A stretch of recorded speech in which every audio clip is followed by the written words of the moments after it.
애플의 저가형 아이폰 모델인 아이폰 SE 3세대가 공개되었습니다. 2년 전에 출시된 아이폰 SE 2세대와 거의 똑같은 디자인인데 가격은 오히려 더 비싸져서 조금 놀라웠는데요. 이 아이폰 SE 3세대가 매력적인 이유와 반대로 지금 구매하기 좀 꺼려지는 이유를 정리해보았습니다. 아이폰 SE 3세대에는 아이폰 13에 탑재된 A15 바이오닉 탑재되었는데요. 안드로이드보다 2세대 이상 앞서 있다는 애플의 AP 중에서도 가장 최신의 A15 바이오닉을 탑재한 것은 보급형으로서는 이례적입니다. 마치 경차에 포르쉐 엔진을 달아넣은 격이랄까요? 램도 4기가로 2세대의 3기가보다 더 업그레이드 되어서 AP와 램만 놓고 보면은 아이폰 13과 동일한 스펙으로 구성되었습니다.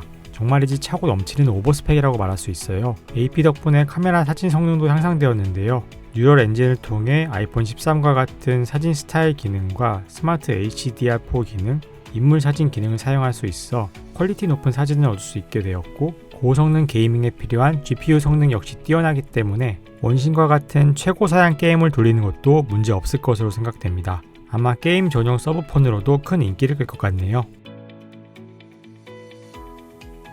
아이폰 SE 3세대의 무게는 겨우 144g에 불과합니다. 똑같은 폼팩터의 아이폰 SE 2세대의 무게가 148g이었는데 4g이 오히려 더 가벼워졌어요. 그래서 가볍고 간편한 스마트폰을 찾는 분들에게는 더욱 매력적인 폰이 되었습니다. 참고로 아이폰 13 미니의 무게도 140g으로 비슷한 수준입니다. 아이폰 13 미니와 SE의 크기도 비교를 해보면 본체의 크기는 SE 3세대가 크지만 두께는 더 얇습니다. 애플은 이번에 아이폰 SE 3세대를 발표하면서 스마트폰 사상 가장 견고한 전면 및 후면 글래스가 탑재되었고, 아이폰 13에 쓰이던 것과 동일한 유리를 사용했다고 밝혔습니다. 이게 세라믹 쉴드를 얘기하는 건지 고릴라 글래스를 얘기하는 건지는 명확하게 나오지 않았지만은 어쨌든 애플의 주장대로라면은 이전 세대보다 더 튼튼한 내구성을 가졌을 것 같네요. 그리고 이번 아이폰 SE 3세대도 기존의 아이폰 SE 2세대와 동일한 IP67 등급의 방수 방진을 지원하고 있습니다. 보급형에는 생활 방수 기능도 빠지는 경우가 많은데 아이폰 SE 3세대에는 빠지지 않고 방수 방진이 들어가서 실사용하기에도 불편함이 없을 것 같네요. 아이폰 최신 시리즈는 홈 버튼을 버린 지 이미 오래이고, 아이패드 시리즈도 가장 저가형인 아이패드 9세대에서만 홈 버튼이 남아있죠. 이번에 아이폰 SE 3세대는 홈 버튼을 가진 마지막 아이폰이 될 것 같습니다. 약 2년 후에 출시될 다음 아이폰 SE 4세대는 디자인이 바뀌어 아이폰 11의 폼팩터를 재사용할 것이라는 부품업계의 정보가 있습니다. 아이팟 시리즈부터 아이폰과 함께 해온 홈버튼에 대한 로망이 있는 분이라면 이번 아이폰 SE 3세대는 소장용으로라도 보유하고 싶은 기념비적인 제품이 될 것 같습니다. 비록 이번에 iOS 15.4 업데이트로 마스크 쓰고 잠금 해제가 추가되어서 홈버튼의 상대적인 장점이 줄어들기는 했지만 그래도 여전히 홈버튼 터치 아이디의 직관적인 인증 방식과 빠른 작동 속도는 페이스 아이디 방식에서는 느낄 수 없는 고유한 매력이 여전히 있습니다. 아이폰 SE 3세대는 처음으로 5G를 지원하는 아이폰 SE 모델인데요. 5G 요금제가 비싸긴 하지만 속도는 분명히 LTE보다 빠른 건 당연하고 추가로 통신사 혜택도 많이 받을 수 있다는 장점도 있습니다. 기존의 저가형 아이폰에서 어쩔 수 없이 LTE 조합을 유지해 오셨던 분들도 아이폰 SE 3세대부터는 5G를 선택해 사용할 수 있게 된다는 점은 어쨌든 스펙상 분명한 업그레이드라고 할 수 있겠습니다. 2022년 현재 기준 메인 iOS인 iOS 15는 2016년에 공개되었던 아이폰 SE 1세대에도 적용이 되었습니다. 이러한 기준을 이번에 아이폰 SE 3세대에도 적용을 해본다면 이번 아이폰 SE 3세대도 2028년까지 iOS 업데이트를 받을 수 있을 것으로 예상됩니다. 스마트폰에 큰 투자 없이 오랫동안 쓰고 싶은 분이라면 아이폰 SE 3세대가 여전히 매력적인 선택지가 될 것 같습니다. 그럼 이제부터는 아이폰 SE 3세대 구매가 꺼려지는 이유도 말씀드려 볼게요.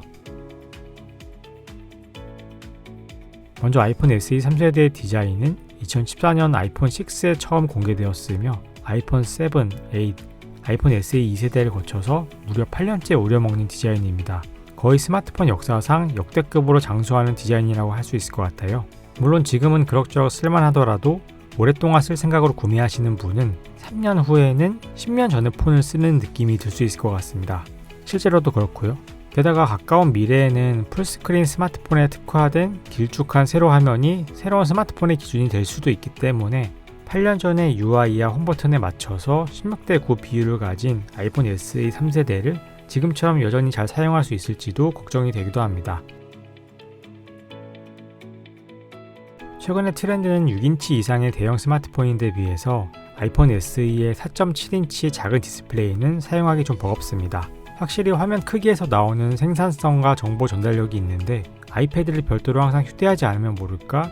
아이폰 SE는 이런 손해를 감수할 수밖에 없습니다. 그리고 디스플레이도 LCD 방식이고 밝기도 최대 625니트로 다른 최신 스마트폰들이 800에서 1200니트까지를 제공하는 것에 비해서는 좀 어두운 편입니다. 직사광선이 내려쬐는 밝은 낮에는 화면을 제대로 보기 어려울 수도 있을 것 같네요. 아이폰 SE에는 야간에도 밝은 사진을 얻게 해주는 야간 사진 기능이 빠졌습니다. 이건 아이폰 11때 생긴 기능으로 야경을 담기에 유용한 기능이었는데 최신의 A15가 탑재된 기기치고는 의외인 부분이었습니다. 이건 의도적인 급 나누기가 아닐까 하는 생각도 드네요. 외에도 후면 싱글 카메라의 하드웨어 스펙도 1200만 화소의 f1.8 렌즈로 아이폰 SE 2세대에 비해서 크게 나아진 것 없는 스펙을 가지고 있습니다. 아무리 A15가 빵빵하게 받쳐준들 기본 카메라 렌즈의 성능이 부족하면 결과물에도 한계가 있을 수밖에 없겠습니다.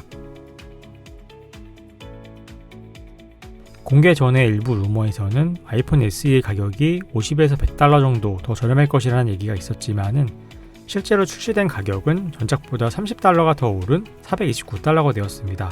국내 가격은 4만원이 더 올라서 59만원에 출시될 것이라고 하네요.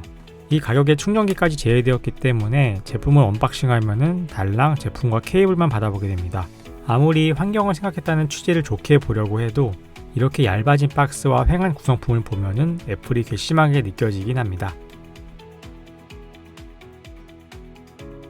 아이폰 SE 2세대보다 배터리 사용이 최대 2시간 더 길어졌다고 애플에서 얘기를 했지만은 애플 사이트에 공개된 시간은 동영상 재생 최대 15시간으로 이건 아이폰 12 미니와 동일한 배터리 타임입니다. 아이폰 12 미니가 짧은 사용 시간으로 호평받았던 점을 생각하면은 아이폰 SE 3세대도 비슷하게 배터리 부족에 시달릴 것으로 생각됩니다. 아마도 보조 배터리를 항상 챙기고 다녀야 할 것 같네요. 여기까지 아이폰 SE 3세대가 매력적인 이유와 그럼에도 불구하고 구매를 꺼려지게 되는 이유들을 정리해보았습니다. 물론 저는 소장가치 관점에서 이미 구매를 했습니다만 이걸 오랫동안 실사용하실 분이라면 여러모로 고민을 하셔야 할 것 같습니다. 그래서 저에게 추천 여부를 물으신다면 무엇보다도 작은 화면에 대한 부담만 이겨낼 수 있다면 일단 구매하셔도 만족스럽게 사용하실 수 있을 것 같아요.